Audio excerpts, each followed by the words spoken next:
Olá, bem-vindos aí à nossa apresentação do curso do professor Marcelo Gradella, IT 306, turma O, da Faculdade de Engenharia Elétrica da Unicamp. Nós estamos apresentando aqui, então, um review sobre as placas fotovoltaicas na busca aí do aumento da geração de energia, buscando, então, o espectro na região do infravermelho próximo, com a inserção de multitecnologias de quantum dots, semicondutores e também de perovskita. Bom, por que nós resolvemos abordar, então, esse cenário, né? Nós estamos passando por uma grande crise energética. Nosso cenário energético está muito complicado, não só a nível de Brasil, como a nível mundial. O mundo vive, então, essa crise energética e toda essa crise energética está sendo agravada por uma crise hídrica mundial. E o Brasil também não fica longe disso, né? Agora, por que nós estamos vivendo essa crise hídrica aí mundial? O grande problema é o efeito do aquecimento global e a imensa emissão de gases aí de efeito estufa. Não que o efeito estufa seja indesejável, mas a quantidade de gases de efeito estufa que estão sendo produzidos nos dias de hoje, século XXI, é muito grande quando comparado a séculos atrás, e isso está dando aí uma mudança drástica nos regimes de chuva. Mudando, então, os regimes de chuva, nós acabamos também mudando, aqui no Brasil em específico, a produção de energia elétrica, e aí o que acontece é uma grande crise energética a nível de Brasil também, né? E isso, lembrando, não só a nível de Brasil, a nível mundial. E o que nós estamos precisando? De novas fontes de energias renováveis. Bom, o que vale de importância lembrar aí? Não há desenvolvimento tecnológico, nem desenvolvimento humano, se não há energia. O mundo precisa de energia para se desenvolver. O ser humano precisa de energia para se desenvolver, seja ele no campo tecnológico, seja ele no próprio campo do desenvolvimento pessoal, no campo social, na economia, e tudo isso está atrelado aí à produção de energia. E principalmente, né, no nosso momento que vivemos hoje, de energia limpa, energia renovável. E o Brasil, nesse momento, está indo na contramão, né? Enquanto grande parte dos países aí estão numa briga infinita para poder produzir cada vez menos gases de efeito estufa, com a geração de energia através de formas limpas, o Brasil ainda continua queimando petróleo, continua queimando gás natural e outras fontes aí não renováveis, como o próprio carvão, tudo bem? Aumentando cada vez mais aí os efeitos, ou o efeito estufa, né? E aí, o que nós, então, precisamos fazer em relação a isso? Mudar, de alguma maneira, essa condição. Como é que nós podemos pensar nisso? Vamos pensar, então, em termos de radiância, né, solar. A quantidade de sol que o Brasil recebe, a quantidade de sol que o planeta recebe. Mas o Brasil ainda consegue ser um dos privilegiados. Se nós pararmos para poder observar, então, essa irradiância espectral que nós recebemos durante o ano inteiro no Brasil, nós somos, então, um dos mais privilegiados do mundo. Veja lá, nos meses de janeiro, fevereiro, março e abril, a irradiância chega a quase 8 kWh por metro quadrado por dia. Imagina, num território como o Brasil, a quantidade de energia que nós poderíamos produzir, tudo bem? E é claro que isso vai diminuindo até chegar em julho. Em julho, nós estamos aqui no nosso inverno, mas depois desse período, olha bem, agosto, setembro, outubro, novembro, a quantidade ainda continua sendo em 8 kWh por metro quadrado para cada dia. Com a área que o nosso Brasil tem, a quantidade de energia que nós seríamos capazes de produzir aqui, se de alguma maneira nós pudéssemos aproveitar toda essa energia, seria infinita, tudo bem? Agora, vale também a pena entender um pouco do espectro solar que chega aqui até a superfície da Terra. Por que isso?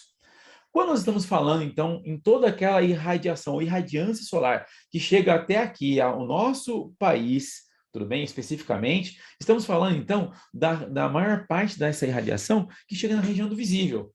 Mas nós nos esquecemos que grande parte da radiação que nós não enxergamos, que é a infravermelho próximo, também é muito acentuada. Para você ter uma ideia, o gráfico que mostra de todo o espectro, desde a região do ultravioleta em 250, mais ou menos, até 2.500 nanômetros, que está lá no infravermelho, o percentual da irradiância que nós recebemos aqui. Na região do visível, estamos em torno de 44,7% ou 45% do total que nós recebemos. Porém, quase 49% da irradiância espectral na região do infravermelho próximo, infravermelho, também é recebida. E um detalhe, essa energia não é aproveitada nos sistemas, principalmente no que diz respeito às chamadas placas fotovoltaicas, que o meu amigo acabará de apresentar para vocês agora.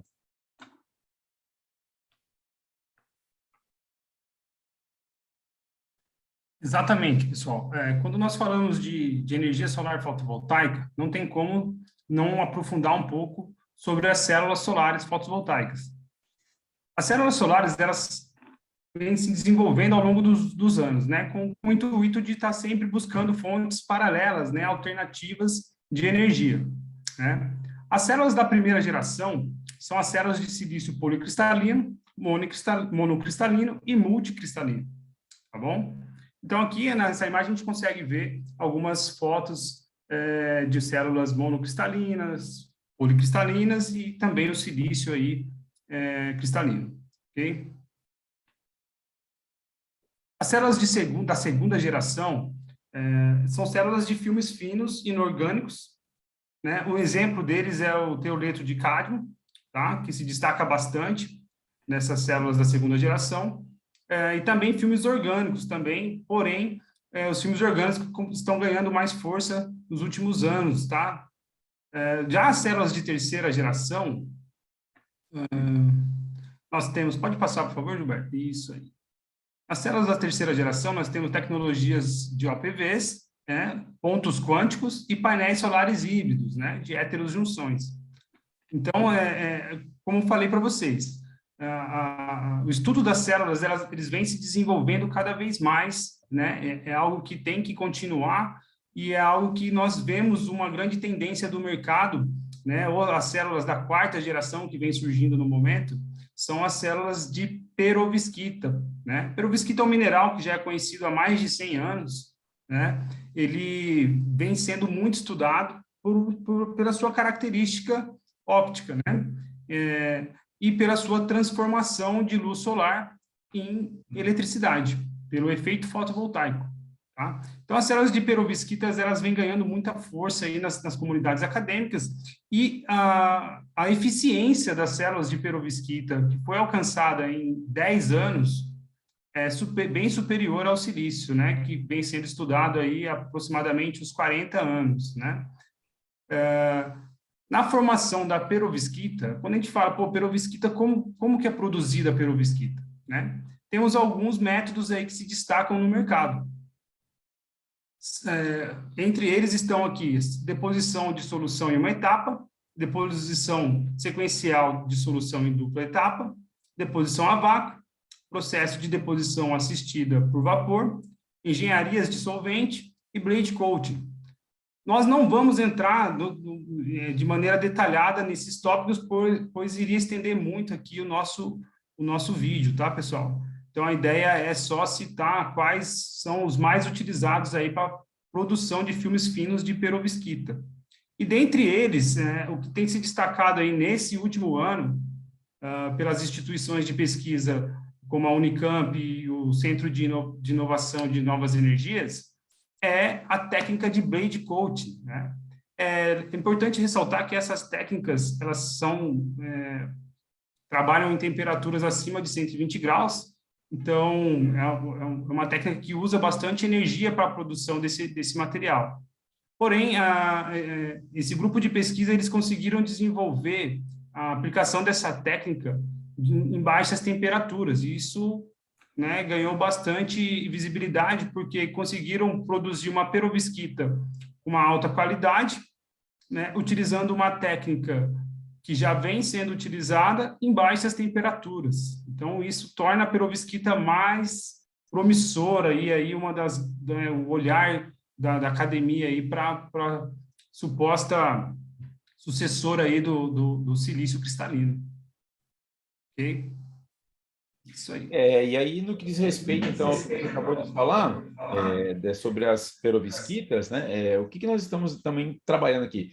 Com os chamados condutores, semicondutores e também os tais dos isolantes, tudo bem? Então, o que nós pretendemos aqui? Uma rápida passagem entre condutor, banda de condução e banda de valência, um semicondutor, ele possui banda de condução e banda de valência, mas existe um gap entre a banda de condução e a banda de valência, e para que o elétron salte, né, da banda de valência para a banda de condução, ele precisa de uma energia mínima necessária, e para ser um semicondutor, essa energia tem que estar entre 0 e 4 elétron-volts. E lógico, quando a energia estiver acima de 4 elétron-volts, esse semicondutor não é mais um semicondutor, então ele agora passa a ser, então, um material isolante, né? E quando nós falamos, então, nesses materiais semicondutores, nós também estamos falando nos chamados quantum dots, ou os conhecidos pontos quânticos, né? Então, quem são os pontos quânticos? São nanopartículas ou pequenas partículas com os tamanhos nanométricos que possuem características ópticas especiais e extremamente desejáveis. Por quê? Porque grande parte dessas nanopartículas absorvem uma dada radiação num comprimento de onda e também iluminescem nessa mesma região de comprimento de onda, de extrema importância, então, para as placas fotovoltaicas, né? Então, um exemplo rápido que eu dou para vocês aqui, para que vocês consigam compreender quem são os quantum dots, eu tenho aqui uma nanopartícula que tem a região, ou tem um tamanho, um diâmetro médio de 4 nanômetros. Quando um fóton atinge essa nanopartícula, tudo bem?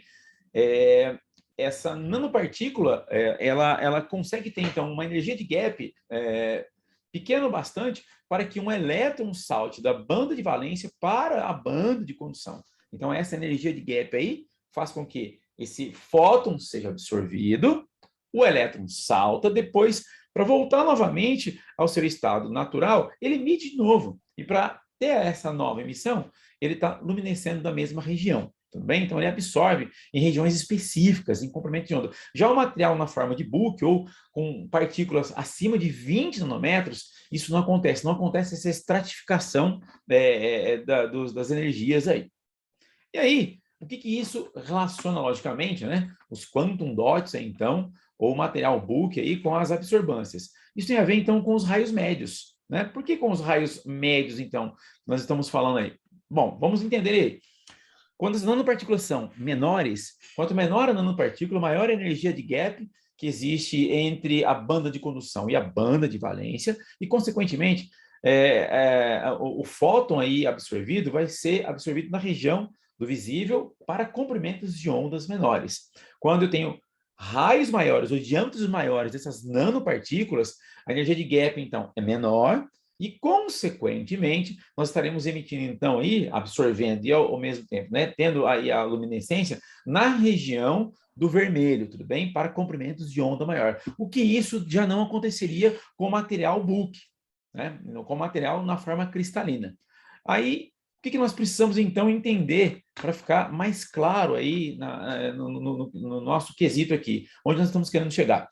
Vamos dar aqui uma visualização rápida dos band gaps, dos quantum dots do material Book para cada um desses semicondutores que algumas dessas placas fotovoltaicas utilizam até então, né? Nós temos placas fotovoltaicas construídas de CDTE e CDSE, ou CDS, tudo bem? Em que os band gaps aqui, ó, são bem pequenos e ocupam também a região, logicamente, do visível, que é onde as placas fotovoltaicas, em sua grande maioria, funcionam, tá bem? Mas nós temos aí alguns materiais que possuem os band gaps gigantescos, como, por exemplo, o INSB e, é claro, PBTE, PBSE e também PBS, que são também semicondutores aí, tá? Agora, qual é o nosso intuito em relação a isso, né? É entender como funcionam, então, as absorbâncias desses materiais. Vamos voltar, então, à perovskita. Que tal tornarmos aí a perovskita nanopartículas? E aí, quem sabe, entendermos as propriedades da perovskita nas nanopartículas. Sabemos que as nanopartículas apresentam propriedades específicas, propriedades ópticas específicas. E, é claro, a perovskita, maravilhosamente, apresenta, então, propriedades extremamente importantes à aplicação das placas fotovoltaicas. Olha lá o exemplo. A sua figura aí, o gráfico à direita, mostra, então, os espectros de absorbância ou absorção das nanopartículas de perovskita. Percebe-se que ela sai da absorbância em 400 nanômetros e tem aqui um pico um pouco menos acentuado na região dos 700 nanômetros, exatamente na região do visível. Uma absorvância extremamente acentuada e muito útil, adivinha? Para as produções de placas fotovoltaicas. Os frascos aqui mostram as luminescências nessas mesmas regiões, na região do visível. Então, as perovskitas, na forma de nanopartículas ou de quantum dots, podem muito bem ser empregadas, então, na produção de placas fotovoltaicas. Aqui acima, nós colocamos aí a arquitetura de placas fotovoltaicas com nanopartículas de perovskita, tudo bem? Extremamente eficiente, com eficiência na região de 24 a 26%, ok? E quando, logicamente, nós falamos também de outras nanopartículas, agora de semicondutores, tudo bem? De CDTE e CDSE, que já são conhecidas aí já da segunda geração, nós também entendemos que elas absorvem na mesma região, na região do visível, que vai lá dos 400 nanômetros até mais ou menos os 700 nanômetros. Florescem também na mesma região, e aqui os frascos mostram os mesmos quantum dots de CDTE e CDSE nessas regiões da perovskita. Uma diferença, a perovskita tem uma eficiência muito maior que os nanopartículas de CDTE e CDSE. Porém, tecnologicamente, nós conseguimos aí controlar muito mais os semicondutores de CDTE e CDSE do que, por enquanto, as perovskitas, tá? Agora, qual é a nossa jogada aqui, né? A ideia é que nós aproveitemos uma outra região, também baseando-se em semicondutores, em nanopartículas, portanto, em quantum dots, porém quantum dots de PBTE e PBSE, que absorvem na região do infravermelho próximo. O gráfico à sua esquerda mostra a absorção dos quantum dots de PBTE dentro de vidros à base de telúrio. Esse artigo foi publicado por um dos autores aqui presentes, e aí a mesma coisa acontece com a luminescência. A luminescência também é na região do infravermelho próximo até o infravermelho mais longe. Agora, o que tem isso aqui a ver, né? Tem a ver que o espectro de radiância que nós recebemos aqui no nosso planeta, e inclusive no Brasil, tem uma imensa, uma larga faixa na região do infravermelho, né? Vamos lembrar disso de novo, né? Olha só, aqui está então o espectro, ou a espectrância radial que nós recebemos no nosso planeta, na superfície terrestre. Uma grande parcela, né, uma parcela de 44,7% está na região do visível, porém, uma região de 48,7%, quase 49%, está na região do infravermelho, e esta não é aproveitada nas placas fotovoltaicas que nós temos hoje, tecnologicamente falando, tudo bem? Não se esqueçam, ó, dos gaps que nós estamos falando, tudo bem? Os gaps do PBTE, do PBSE e do PBS são gaps grandes, e nós podemos trabalhar então com nanopartículas de pequenos tamanhos até tamanhos muito grandes, portanto ela absorve uma região imensa do infravermelho. E aí, o que nós então estamos então procurando com isso, né? Juntar então todas essas tecnologias, ou seja, até então as placas conhecidas dopadas com pontos quânticos de CDTE e CDS possuem essa arquitetura que eu mostro aqui. Nós temos as camadas ativas, que são as janelas de absorção. Nós temos, então, o contato posterior e o contato frontal. E, é claro, o vidro temperado. Essas junções aqui das camadas ativas formam a junção PN, e é aí que nós temos, então, o chamado efeito fotoelétrico, porém, apenas na região do visível, que é essa região verde que nós estamos falando aqui. Agora, e a outra região, a região do infravermelho? Então, os autores deste presente trabalho estão propondo aí uma nova situação. Colocarmos duas regiões de camadas absorventes. Uma camada de PBTE e PBSE, que será capaz de absorver em toda a região do infravermelho, e uma outra camada que será capaz de absorver na região do visível, mais perovskita. Então, com todas as nanopartículas, nós esperamos aí ter uma absorvância maior. Nós não estamos falando aqui em eficiência de cada uma das faixas espectrais, mas sim ampliando a faixa espectral e, com isso, aumentando a quantidade de energia por metro quadrado gerada em cada uma dessas placas que nós possuímos ou poderemos, em algum momento, ter aí. Tudo bem? Então, em Gilberto, conclusão, o que nós uma temos aí? observação aqui com relação Oi, desculpa, pode falar. Pode voltar um minutinho naquele slide Claro, anterior. agora, olha lá. Então, importante observar com essa proposta, né, nós vamos estar absorvendo aí quase 100% da radiação que atinge a superfície terrestre aí, né, Gilberto? Exatamente, Essa é absorvendo 100%, não necessariamente tendo um rendimento de 100%, mas a absorvância passa a ser quase 100%, diferente de maior. hoje, da absorvância que não passa de máximo 44,7%, né? Perfeito. Bem observado. Exatamente. Muito bem observado. Bom, então, em conclusão, pessoal, o que nós temos aí? Desde a descoberta aí da possibilidade de geração de energia elétrica através, lógico, da energia solar, muita tecnologia sobre todo esse tema foi desenvolvida, mas ainda hoje não se alcançaram níveis satisfatórios, principalmente no que diz respeito à eficiência dessas placas, que gera em torno de 15% até 24% ou 25%, né? Nós estamos vivendo uma crise energética imensa e provavelmente essas placas fotovoltaicas, se bem desenvolvidas, continuarmos nesse processo, serão aí, com certeza, o futuro para que nós não tenhamos mais esses problemas energéticos e, consequentemente, ajudará aí o desenvolvimento tecnológico e desenvolvimento também humano do nosso planeta, né? A ideia ainda Exatamente. é que nesse trabalho aqui, nós estamos não melhorar a eficiência de uma placa fotovoltaica, mas sim ampliarmos o espectro de absorvância e, consequentemente, gerarmos mais energia do espectro por metro quadrado para cada uma das placas. E também, Gilberto, tornar mais acessível, né, a produção das células fotovoltaicas, né? Isso com esses materiais propostos, a ideia é que fique mais barato, digamos assim, no futuro, a energia solar fotovoltaica para a sociedade em si. Com certeza. E, consequentemente, o valor do quilowatt-hora também gerado, né?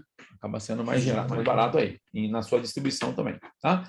Então, nós gostaríamos de concluir que essa foi a ideia central do nosso trabalho. Agradecemos ao professor Marcelo, a toda a colaboração e ao imenso conhecimento aí que nós conseguimos adquirir aí durante todo esse curso, um curso extremamente importante para quem trabalha na área de energias e sistemas fotovoltaicos. Agradeço também aí ao meu companheiro de trabalho. Obrigado, Gilberto. Que ajudou infinitamente aí nas pesquisas. Nós tivemos um probleminha bem no finalzinho aí para conseguir subir o vídeo, porque ele estava muito comprido, nós tivemos que regravar aí algumas vezes, até nós acertarmos a plataforma. Espero a compreensão aí e agradecemos aí infinitamente. Muito obrigado e Um abraço até a uma todos. próxima.